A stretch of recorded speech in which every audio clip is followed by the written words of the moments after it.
एक दिन जब एक गरीब किसान ने एक नाग की जान बचाई और नाग देवता ने कहा, आज से तेरी 7 पीढ़ियां मेरी सुरक्षा में हैं।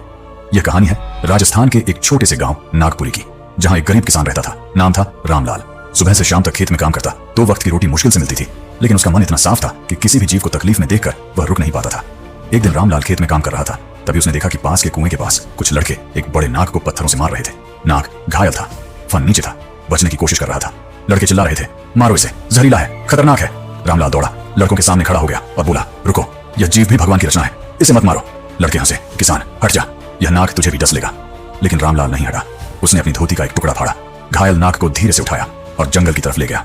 वहां उसने नाग के घावों पर जड़ी बूटी लगाई, पानी पिलाया और कहा, जा भाई, अब तू सुरक्षित है। नाग ने एक बार रामलाल की तरफ देखा और जंगल में चला गया। उस रात रामलाल के घर में कुछ अजीब हुआ। उसकी पत्नी बाहर आई तो दरवाजे पर एक विशाल नाग फन फैलाए बैठा था। वह चीखने लगी। रामलाल बाहर आया और हैरान रह गया।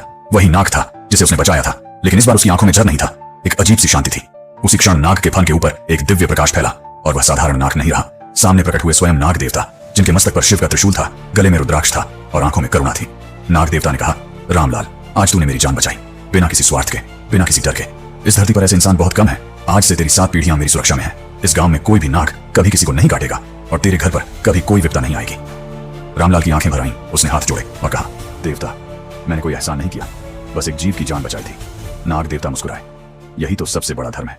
और अगले ही पल वह अदृश्य हो गए। आज भी राजस्थान के उस गांव नागपुरी में पिछले 200 सालों में एक भी इंसान को सांप ने नहीं काटा। वैज्ञानिक इसका कोई कारण नहीं खोज पाए।